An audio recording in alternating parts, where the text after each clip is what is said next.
अगर विकारों का बोझा होगा तो सब व्यक्ति दब ही जाता है। और जो श्रद्धावान उपासक उपासिकाएं हैं, इसी बोझे को कम करने के लिए आज तक्षशिला महाविहार में उपस्थित हुए हैं। और ये तक्षशिला में 14वां वर्षावास शुरू हो रहा है। 6 में ओपनिंग के बाद में वर्षावास नहीं हो सका, क्योंकि अक्टूबर में ओपनिंग हुई, 7 से शुरू हुआ। 14 वर्षावास तक्षशिला में, ये 14वां वर्षावास है, 13 पूरे हुए, 14वां शुरू हो रहा है आज। निश्चित रूप से लुधियाना के या पंजाब में रहने वाले आसपास के लोग भी बड़े पुण्यवान हैं कि शुद्ध रीति या शुद्ध परंपरा उन्होंने अपना के रखी। अपने बोझे को कम करने के लिए ही है। उपासक उपासिकाएं परिश्रम पुरुषार्थ करके धन संपत्ति अर्जित करते हैं, जैसे कि आपने की होगी, और बड़ी श्रद्धा से उत्तम भोजन बना के दान दिया।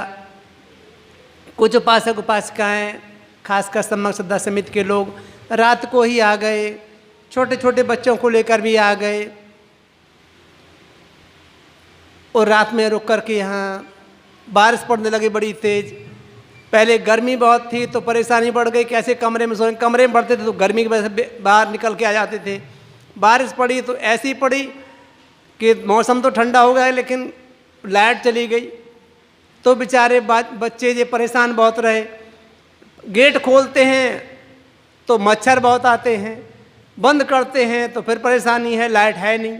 लेकिन फिर भी कोई बरामदे में लेटता है, कोई कहीं। उपासक उपासिकाओं ने अपना समय काटा और उद्देश्य यही था। कोई शिकवा शिकायत नहीं मिली किसी तरह से कि बनते आपके बहुत मच्छर है, हम कभी नहीं आएंगे, रुकेंगे नहीं, ऐसा किसी उपासिका से, किसी बच्चे से भी सुना नहीं गया किसी ने ऐसे कहा हो। क्योंकि पुण्य अर्जन करना है, पुण्य का अर्जन करना है। पुण्य कुशल कर्म होते हैं, वो आसानी से प्राप्त नहीं होते। ये कुकुरमुत्ता नहीं है, मशरूम नहीं है कहीं भी उग जाए, बरसात होते उग जाए, ऐसा नहीं होता। पुण्य तो पैदा करना पड़ता है, पुण्य को कमाना पड़ता है, और पुण्य प्राप्ति के लिए बहुत परिश्रम पुरुषार्थ करना पड़ता है। बड़ी कठिन चीज़ है पुण्य का काम करना, क्योंकि संसार में जो भी पुण्य कर्म किए जाते हैं वो अलोभ अद्वेष अमोह के कारण ही किए जाते हैं। जब तक व्यक्ति में लोभ रहता है, द्वेष रहता है, मोह रहता है, वो कुशल कर्म नहीं कर सकता। और कुशल कर्म कायावाणी मन से ही किए जाते हैं। अकुशल कर्म भी कायावाणी मन से ही किए जाते हैं, लेकिन उसको करने के लिए 3 धर्म प्रमुख होते हैं। वो होता है लोभ, द्वेष और मोह। इनके वशीभूत होकर ही लोग पाप कर्म करते हैं, अकुशल कर्म, बुरे कर्म करते हैं। तो जो दुख में नहीं पड़ना चाहते, दुख से बाहर निकलना चाहते हैं, वो परिश्रम पुरुषार्थ से कमाकर बहुत दान करते हैं। जैसा आज चाहे ये बसा साटिका हो, चाहे शयनासन हो, या और वस्तुएं आकर के, हर बार कहता हूँ, इस वर्ष भी आपको याद दिलाता हूँ कि उपासक उपासिकाएं ये अगर चाहें तो अपने तरफ से कपड़ा ले करके और अपनी तरफ से इनसे सीख समझ सकते हैं कि कैसे कैसे बनता है। अगर आप चाहें तो अपने आप ही बना करके शयनासन, बसा साटिका भी दान दे सकते हैं। और ऐसा संकल्प भी कर लेते जो बहुत पुण्य चाहिए जिनको, कि जो हम ये शयनासन दिया है कोई निशान बना देते उस पर। मैंने पिछले साल भी ये कहा था कि कुछ उपासक उपासिकाएं ऐसा करते हैं, बुद्ध के समय भी करते थे लोग ऐसा, कि उसमें शयनासन महिलाएं सिलती थी, या बाद में भी बहुत लोगों ने किया है, उस पर करके वो उसको देती थी। जब भिक्षु संघ ज़्यादा होता था तो उनको देते, उनमें से वो निशान वाला किसके पास पहुंचा है, अमुक भिक्षु के पास पहुंचा है, तो पूरे 3 महीने तक उसकी सेवा देखरेख करते थे। बीमार हो जाए तो रोगी के लिए पथ्य चाहिए वो देते थे, शयनासन तो दिया ही है, भोजन की व्यवस्था में दिक्कत होती तो भोजन में देते थे, अगर कपड़ा चीवर उसके बने होता तो उसकी व्यवस्था भी करते थे, पूरी तरह से सेवा करते थे। किसको मिल जाए, भले ही उनका भिक्षु में कोई संबंधी क्यों ना हो, लेकिन जिसको मिल जाता उसको उसकी भी सेवा करते हैं। क्योंकि इस तरह से लोभ से बाहर निकल करके और जो अपने पराये के भाव से बाहर निकल करके किसी की भिक्षु की सेवा करते हैं। हालांकि आप लोग तो सभी बनते लोगों की सेवा करते ही हैं। मैं ये याद दिलाना चाहता था कि ये ऐसी परंपरा भी आप शुरू कर सकते हैं। उपासक उपासिकाएं, उनके हित कल्याण के लिए होता, बहुत पुण्यार्जन होता है, सुख बहुत मिलता है। कि अमुक माने बड़ी कठिनाई मेहनत से, जैसे आपको पहले सुनाया गया है, प्रजापति गौतमी अपने हाथ से खुद कॉटन बो करके और निकाल करके धागा बनाती हैं, कपड़ा सिलती हैं, और फिर वो भंते को देना, तथागत को देना चाहती है, लेकिन तथागत संघ को देने के लिए कहते हैं, तो संघ भी पूजित हो जाएगा, मैं भी पूजित हो जाऊंगा।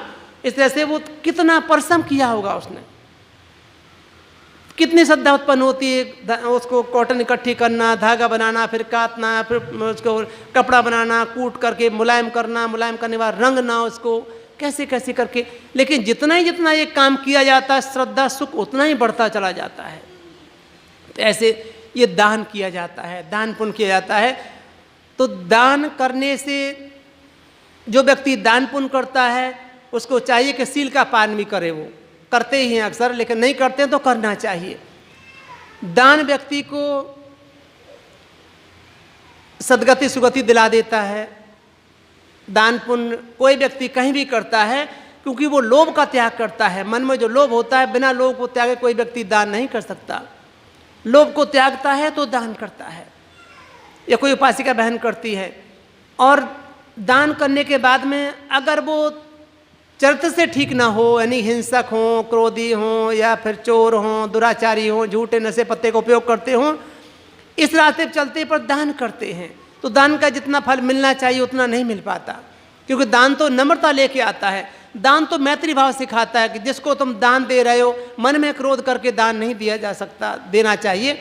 या कभी मन में दूसरे के प्रति हिंसक भाव रहता है, बुरा भाव रहता है, लोभ दुराचार बहुत हावी होता है, झूठ या नशे पत्ते में वो व्यक्ति लीन रहता है, ऐसा व्यक्ति दान करता है लेकिन उसमें मैत्री भाव उत्पन्न नहीं हो पाया, अभी कल्याण की भावना उत्पन्न नहीं हो पाई। कल्याण की भावना उत्पन्न होगी तो सील का पालन जरूर करेगा कि मैं तो दान पुण्य करने वाला, त्याग की प्रवृत्ति को धारण करने वाला, और सील की तरफ ध्यान नहीं देता, दुशीलता की तरफ जाता हूँ, तो फिर वो उसके लिए हित का है। समाज में उसकी निंदा होती है, बहुत प्रशंसा नहीं हो पाती। दान की प्रशंसा हो जाती है, लेकिन जब उसको कहीं गलत जगह पकड़ा जाता है, देखा जाता है, तो लोग उसकी निंदा करने लग जाते हैं। तो दान पुण्य करने के बाद भी दान पुण्य करे, वो खूब सील का पालन करे। दान करके व्यक्ति सद्गति सुगति पाता, सील उसको एक कदम और आगे लेके जाता है, ये भी सद्गति सुगति। लेकिन इतना करने के बाद सद्गति सुगति मिल गई, जिसको लोग कहते हैं स्वर्ग की संपत्ति मिल गई। स्वर्ग की संपत्ति मिल भी जाए तो जन्म ही तो हो गया। कहीं भी जन्म हो जाए, मेरे जैसा कोई काला होकर पैदा हो जाए, आपके जैसा कोई गोरा होकर पैदा हो जाए, दोनों ही मरेंगे। मरण धर्म ही है दोनों, जो जन्मता मरण लेता ही, मरण होता ही उसका। तो कहीं और जगह हो जाए, वैभव सुख संपत्ति बहुत मिल जाएगी, बहुत वैभव आपके पास होगा, सब कुछ होगा। ऐसी स्थूल काया नहीं होती जो मलमूत्र की भरी हुई हो। प्रीति का आहार होता है, इसलिए पुण्य का आहार होता है, इसलिए ऐसी काया नहीं होती वहाँ। लेकिन फिर भी वो प्राप्त कर लेता है। प्राप्त करने के बाद में वहाँ का सुख तो भोगता है जितना मिलता है पुण्य कुशल कर्मों से, लेकिन वो कर्म भी, वहाँ भी झगड़े ही है, उत्पात ही है। जहाँ जन्म होता है वहाँ व्यक्ति का संग्रह करने का मन बन जाता है, दूसरे को ज़्यादा तक वैभव संपन्न देख करके भी मन में द्वेष उत्पन्न होता है, तो ऐसे विकार पैदा कर ही लेता है, झगड़े होते हैं। फिर व्यक्ति क्या करता है, दान पुण्य करता है, सील का पालन करता है, सद्गति पाने के बाद भी वो चिंतन मंथन करता है कि इनके दुष्परिणाम क्या हैं, इनका परिणाम क्या आता है। इतना करने के बाद भी क्या परिणाम निकला है। अभी मनुष्य के रूप में थे, मनुष्य को थोड़ा ऊपर बन गए, जन्म ही तो हो गया, वहाँ भी उलझन नहीं है, दुख ही, अभी दुख में तो है ही, दुख से छुटकारा नहीं है। ये छुटकारा मिल जाए, जन्म होगा, जहाँ भी जन्म होगा मरण तो होता ही होता है। जन्म मरण ना हो तो नैखम्य का प्रयास करते हैं। तभी तथागत दान कथा, सील कथा, सग कथा, नैखम्य कथा, निष्क्रमण त्याग करना सिखाते थे कि त्याग, इन चीज़ों में तमाम तरह के झमेले ही झमेले हैं। अगर हम त्याग करेंगे तो निश्चित रूप से उनमें आदिनव देखेंगे, उसके आदिनव कथा होती है, उसके दुष्परिणाम देखते हैं, उसके काम भोगों के दुख कहते हैं, कितने झमेले हैं। जो व्यक्ति सीलवान है उसको भी कई सारी समस्याओं का सामना करना पड़ सकता है। समाज में रहता है, वो समाज दुशील है, आप सीलवान है, लेकिन जो व्यक्ति है ही दुशील, उसको कितना दुख का सामना करना पड़ सकता है, इसका अंदाजा नहीं लगाया जा सकता। पर व्यक्ति चिंतन मंथन करता, कुशल कर्म करने वाला होता है, तो उनके आदिनवों को देखा, उनके दुष्परिणाम को देखता, उनके द्वारा उत्काम भोगों से जो कहाँ क्लेश दुनिया के झमेले होते हैं, इनको देखता है, अरे इनसे किस तरह से बाहर निकल जाएं। तब जो इनसे उसके दुष्परिणामों को देखता है, तब तथागत उसको बताते थे धर्म की बात सीधी, समझ में आ गया कि भाई ये सब चीज़ें हैं संग्रह करने वाली, जहाँ भी हैं, जहाँ भी जन्म है, दुख से दुख में डालने वाला ये, इससे किस तरह से बाहर निकल जाएं। इससे बाहर निकलने के लिए तथागत की विशेष देशना होती है, जो चार असत्यों की होती है। इसलिए कहा जाता है बहुनंग बत अत्थाय उपजंती तथागता, बहुत जनों के हित कल्याण के लिए, बहुत लोगों के सुख के लिए तथागत का उत्पाद होता है। कोई संबुद्ध बनता है तब वो बताता है इन चीज़ों को, कैसे व्यक्ति दुख में पड़ता है और अविद्या छुटकारा कैसे पा सकता। तब चार संसार में दुख है तो उन दुख के कारणों को बताते हैं, निवारण बताते हैं, और जो है ना उसका मार्ग भी बताते, कैसे कैसे व्यक्ति निकल सकता है। इसके लिए आप छोटे वैसे समझ लें, चार असत्य गंभीर होते हैं। आप ऊपर ऊपर से तो हम लोग सब सुनते समझते रहते, लेकिन घटित जब तक नहीं होते तब तक वो हमारे लिए ऐसे ही रह जाते, सुनने वाली बातें हो जाती हैं।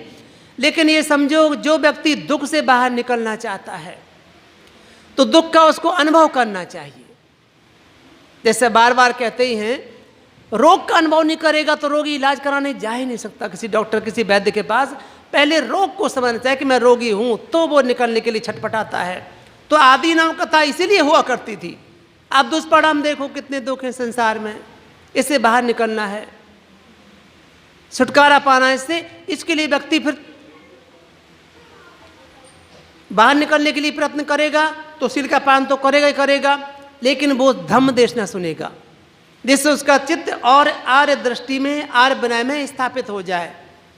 जब तक उसमें आर्य विनय नहीं आता तब तक वो व्यक्ति सम्यक दृष्टि उत्पन्न कर लेगा। क्योंकि पहले भी चर्चा में कभी न कभी कहती रहती है, सम्यक दृष्टि बुद्धि भगवान बुद्ध की शिक्षा की जान है। सम्यक दृष्टि निब्बान है, सम्यक दृष्टि बुद्ध का सही से धम्म है। जब तक सम्यक दृष्टि उत्पन्न नहीं होती तब तक व्यक्ति दुख से बाहर निकल नहीं सकता, सोच भी नहीं सकता कि मैं दुख से बाहर निकल जाऊंगा। तो सम्यक दृष्टि उत्पन्न करने के लिए धम्म देशना सुननी पड़ती है, और धम्म देशना में भी निसत्य निर्जीव की धम्म देशना सुननी पड़ती है। यानी कि ऐसी कि हम अनुभव से देखते हैं, हम क्षण प्रति क्षण रोगी बूढ़े होते जा रहे हैं, मौत तरफ बढ़ते जा रहे हैं। व्यक्ति जन्म लेता है, बूढ़ा होता है, रोगी होता है, मर जाता है। इन चीज़ों को देखते हुए समझ में खूब आने लगता है कि यहाँ कोई भी अमर अजर नहीं है, उस शरीर में कुछ भी अमर अजर नहीं है। सब कुछ बदल रहा है, सब कुछ बदल रहा है, यहाँ कुछ भी ऐसा नहीं है। रूप बदल रहा है, वेदना बदल रही है, संज्ञा बदल रही है, संस्कार बदल रहे हैं, और विज्ञान बदल रहा है। चाहे वो चक्षु विज्ञान हो, आँख का विज्ञान हो, तो ये भी बदलता। कभी किसी को देखते हैं, हर क्षण जिस पर निगाह पड़ती है, जिस रूप को हम याद करते हैं, हमारा विज्ञान तुरंत बदल जाता है। इतनी जल्दी बदलता है कि हम सोच भी नहीं सकते, उसकी गणना नहीं कर सकते आसानी से, तो इतनी जल्दी बदलता है।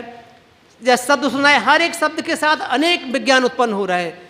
एक शब्द को पूरा होने से पहले कितने बार विज्ञान उत्पन्न हो जाता है, शोध विज्ञान। तो ये विज्ञान बदल रहा है, कभी आँख के ऊपर जाता है तो कभी कान पे आता, कभी नाक पे आता, कभी खुशबू बदबू कुछ आ जाती है उसकी, कभी रस याद आता तो रस पे आता है, कभी स्पर्श याद करता है, या कभी मनोज्ञान, मन में कोई बात धर्म उत्पन्न हो जाता है तो उन पर बदलता रहता है।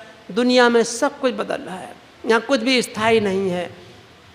इस बात को जानते समझते हैं तभी व्यक्ति निष्क्रमण करने का प्रयास करता है कि अब मुझे इस दुख से बाहर निकलना है, तो अपने परिश्रम पुरुषार्थ से कुशल धर्म अंतर्मन में पैदा करने पड़ेंगे, जांच पड़ताल करनी पड़ेगी अपने दुखों की। अपनी निश्चित रूप से ऐसा व्यक्ति अब दुखों को अपनी जांच पड़ताल करता, अपने चित्त को खंगाल कर देखता है, अपने चित्त को जांच परख के देखता है, तो निश्चित रूप से वो उन दुखों कारणों को जान लेगा। तो ऐसे व्यक्ति दुश्शीलता को त्याग ही देता है, क्योंकि वो जान लेता है कि हम क्रोध करके, हिंसक भाव पैदा करके अपने शरीर को कितना नुकसान पहुंचाते हैं।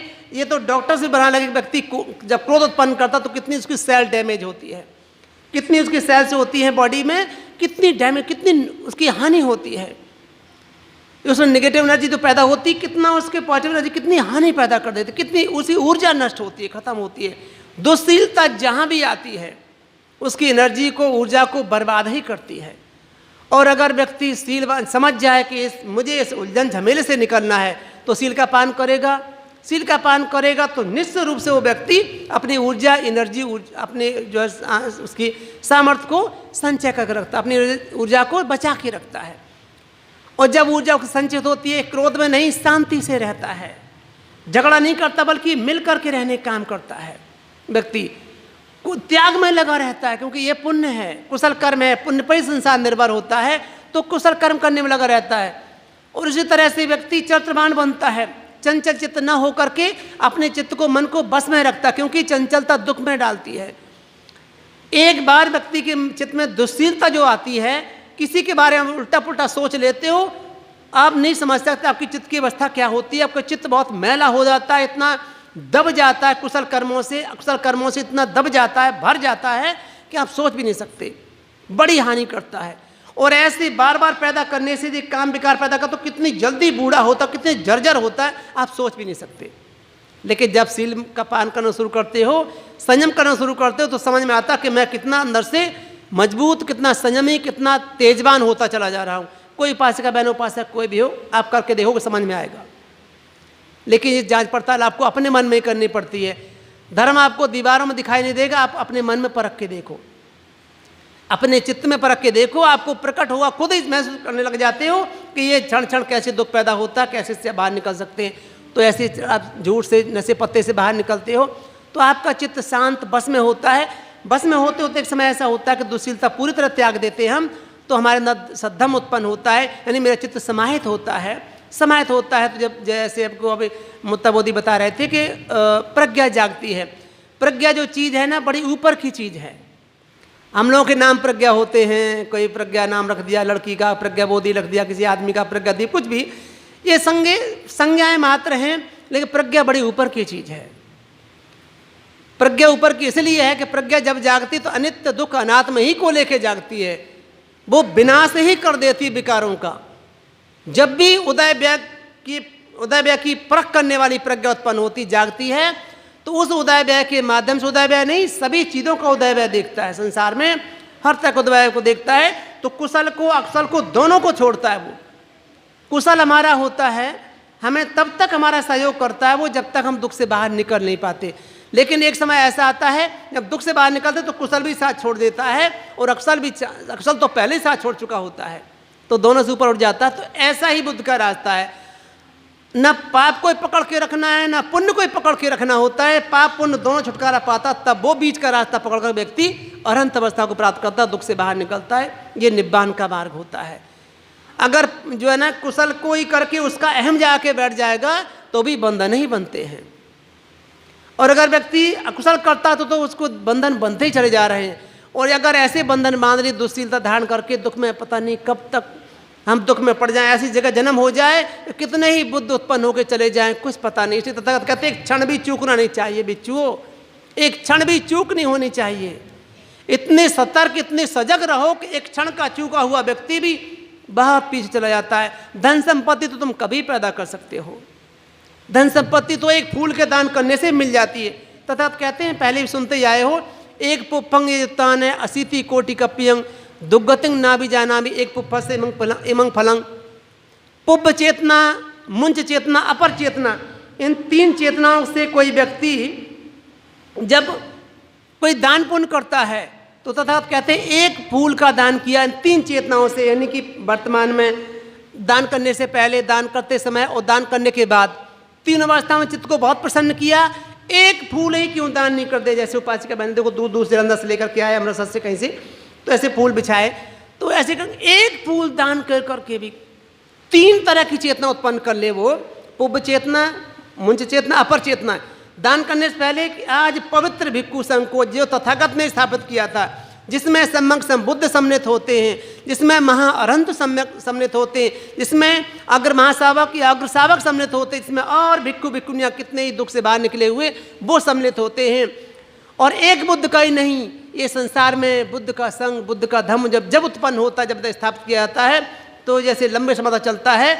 और आज दिखाई देता, बीच में दिखाई ना भी दे तो भी इनको उद्देश्य करके जब दान दिया जाता है तो वो तीनों चेतनाओं से होकर के बहुत सारा पुण्य दिलाने वाला होता है। तो आज ऐसे उपासक उपासक सोचते हैं ऐसे पवित्र भिक्खु संघ को आज एक फूल दान करने जा रहे हैं, जिसमें सम्यक बुद्ध भी सम्मिलित होते हैं या सम्मिलित हैं। उसकी चेतना जब ऐसी होती है, वो चल करके दूर दूर चल करके आते हैं, कहीं पर सम से संभाल करके लेके आते हैं और उसको एक फूल को भी दान देते हैं। तो उस वक्त प्रसन्न होते कि जिस भिक्षु संघ की हमने कल्पना की थी या जिस तथागत के सम्यक संबुद्ध की हमने कल्पना की थी कि उनके संघ को हम जो एक फूल दान करने जा रहे हैं, वो मैंने आज फूल दान कर दिया। ऐसे दान करते श्रद्धा उत्पन्न करते हैं। वो दान करने के बाद मैं दान कर चुका हूँ। ये 3 चेतनाओं के बाद अभी तो समझ में नहीं आता कि ऐसे कैसे होता है, कि लेकिन जब समझ में आता तब जब इसका फल मिलता आपको। जैसे मान लो समझाने के लिए कह रहे हैं, कोई ऐसा रोग लग जाए, जैसे आज कोरोना का रोग लग रहा है, किसी को आपने सब तक छूते हैं, कोई बात नहीं, किसी ऐसे को छू लिया जो आपको लगता कि अब गड़बड़ हो गया। या मान लो एक एड्स का रोग है, कोई व्यक्ति दुराचारी बुरे बुरे कर्म करने वाला किसी ऐसे जगह चला गया, डॉक्टर ने कोई ऐसा इंजेक्शन लगा दिया जो पहले किसी को लगाया गया था, उसको पहले से एड्स कोई रोग था, वो उसको लग गया। उससे फिर तब पता चलता कि मैंने कौन सी गलती की और मेरा जीवन नरक बन गया, दुखदाई बन गया। ऐसा मैंने कौन सा गलत काम कर दिया जो मेरे चरित्र को, मेरे शरीर को इसने रोगी कर डाला, दुख में डाल दिया। तब होश जगता है, जहाँ हमें उसका कष्ट मिलता है, उसका विपाक, उसका फल आता है, तब समझ में आता है। इसी तरह से जो एक फूल की बात कर रहे थे, इसका जब पुण्य मिलता है, सुख मिलता है आपको, जब जन्म आपका होता है उस अवस्था में, तब पता चलता है आपको कि अरे ये उस पुण्य एक फूल के दान का फल है। और अगर और कोई दान करती तो कितना फल मिलता। तो जो उपासक उपासिकाएं इस चेतना से दान करते रहते हैं, और दान करने वाले प्रसन्न होते कि मैंने ये संकल्प किया था, आज मेरा पूरा हो गया।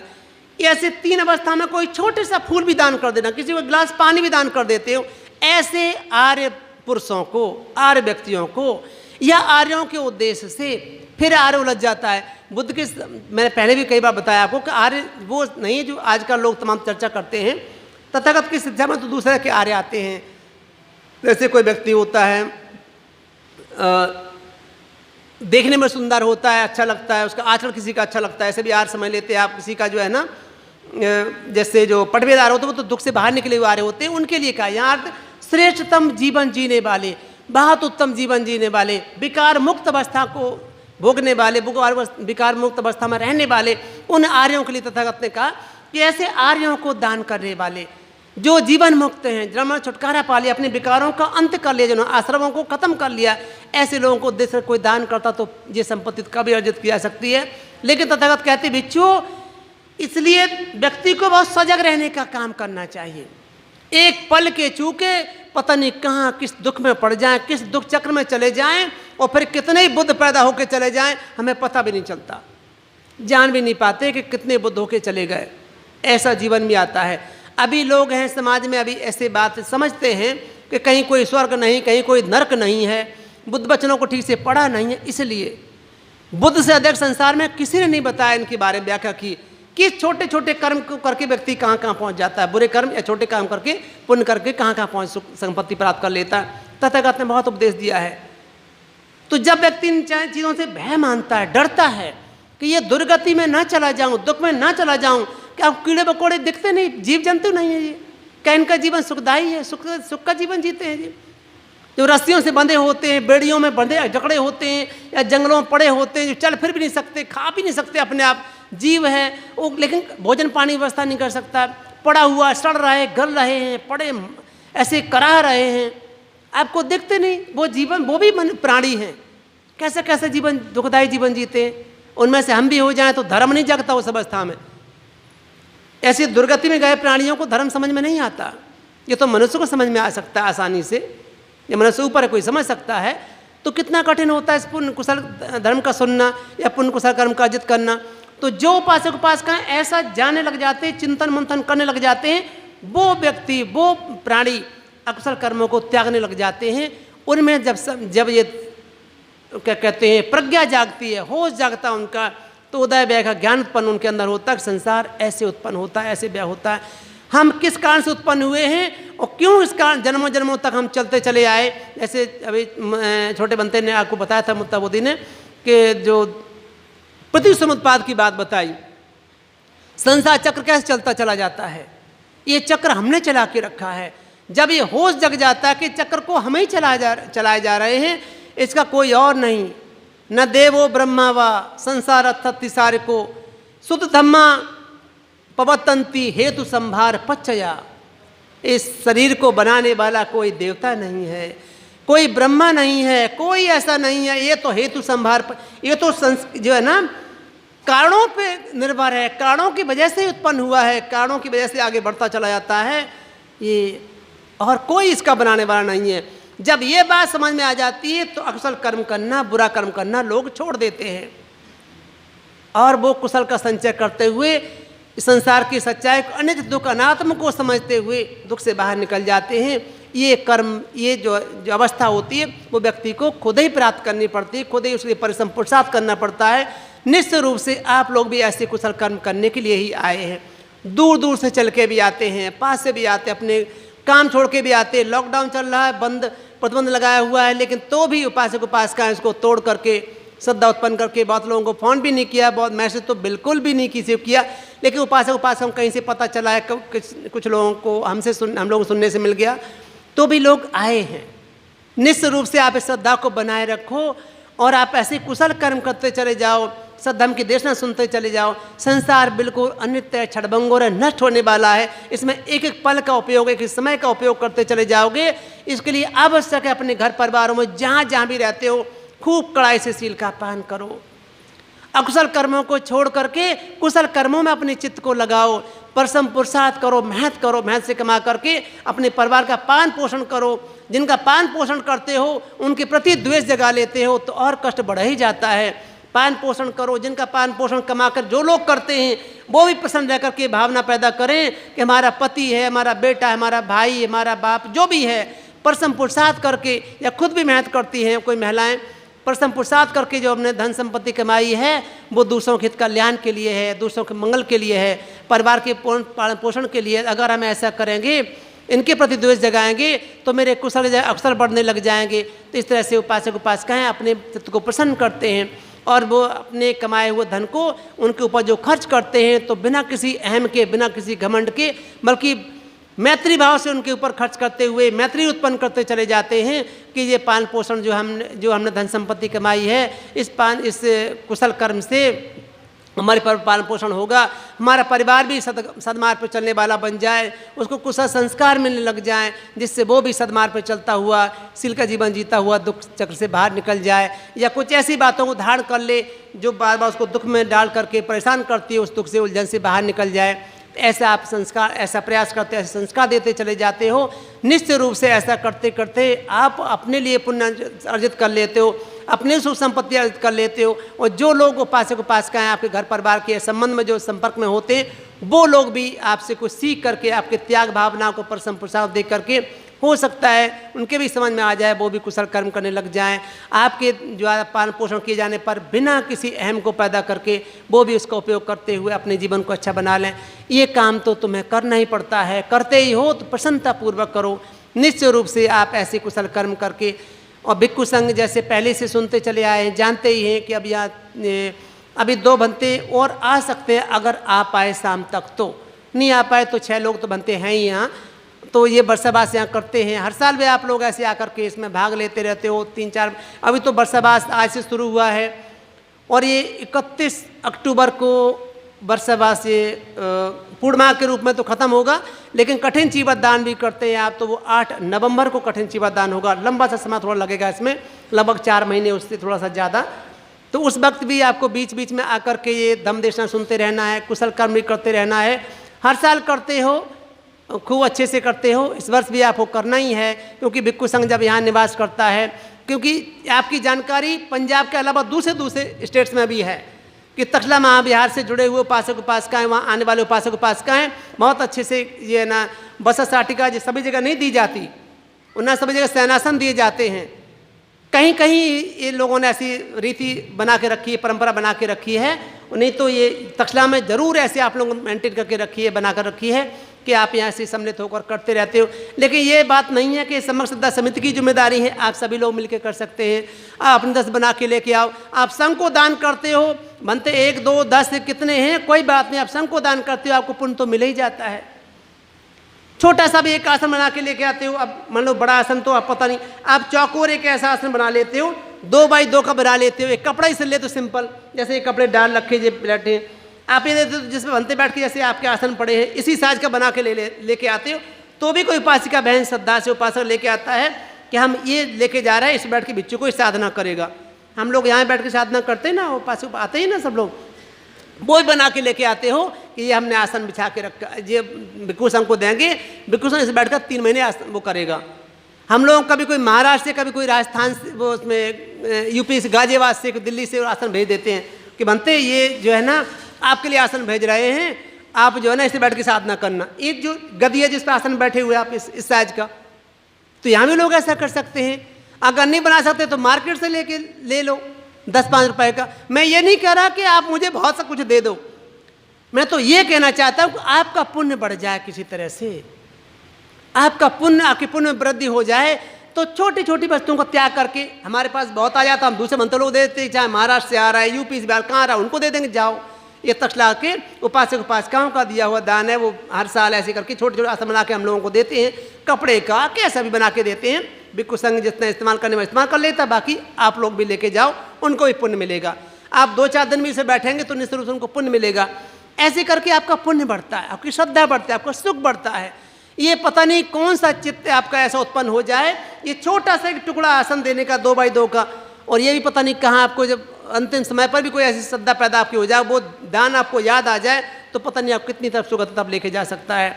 इसलिए चर्चा करते हैं, हमेशा लोग ऐसा सोचते हो कि दान के लिए ही हमेशा क्यों कहा जाता है। दान पुण्य कुशल कर्म होता है, इसमें त्याग सम्मिलित होता है, और जब त्याग आपका बढ़ता है तो छोटी छोटी वस्तुओं को त्याग करते करते आप बड़ी से बड़ी वस्तुओं को त्याग कर सकते हो। ऐसे त्याग करके ही आप अपने लोभ को त्याग सकते हो, अपने द्वेष को त्याग सकते हो, अपने मोह को त्याग करके विद्या उत्पन्न कर सकते हो, अविद्या त्याग सकते हो। ये सारी की सारी चीज़ें त्याग में ही सम्मिलित हो, त्याग में ही गिनी जाती हैं। जब व्यक्ति का त्याग बढ़ता है तो उसके लिए छोटी वस्तु क्या, बड़ी क्या, उसके लिए कुछ भी असंभव नहीं होता, वो सब कुछ जीवन तक त्याग सकता है। और जब कोई जीवन त्यागने पर धारण करता है तो व्यक्ति ऐसा चल करके बुद्ध बनता है, बोधसत्व बनता है कि त्याग में मुझे बड़ा सुख मिलता है। जब कोई त्यागता हूँ तो मुझे बहुत, त्यागती हूँ तो मुझे बड़ा सुख मिलता है, बहुत अच्छा लगता है। तो आप जब आपका ये त्याग बढ़ता है छोटी छोटी चीज़ों से, तो फिर आप बड़ी बड़ी चीज़ों का त्याग करना शुरू कर देते हो। अब बुराइयों का त्याग भी करना शुरू कर देते, क्योंकि त्याग में सुख बढ़ रहा, तो आप हर चीज़ को ऐसे त्याग सकते हो। पहले भी बहुत बार कहते चले आए कि थाईलैंड में या बुद्धिस्ट कंट्री जहाँ भी है, ये परंपरा बना के रखते हो, उपासक उपासिकाएं छोटे बच्चों को दान करना सिखाते हैं, पर बड़े बच्चे बड़े हो जाते हैं तो बड़े बच्चे भी फिर दान करना सीखते हैं कि माँ बाप की ये वस्तु कमाई हुई दान करते रहे। अब दान तो करने की प्रवृत्ति बन गई, मन ही ऐसा बना कि दान करना है, तो खुद कमा के दान करना शुरू कर देते हैं और पालन पोषण समाज करने लग जाते हैं। तो ये त्याग जब बढ़ता है व्यक्ति में, तो ये त्याग बढ़ते बढ़ते उस अवस्था तक लेके जाता है कि उसको सदगति सुगति या इन सभी गतियों से उठा करके ऊपर उठा करके अनंत अवस्था को भी दिला देता है। तो इस तरह से आपका त्याग ही होता है, पुण्य ही होता है। अपने परिवार को छोड़ करके यहाँ आते हो या अपनी बचा कमाई संपत्ति में कुछ न कुछ दान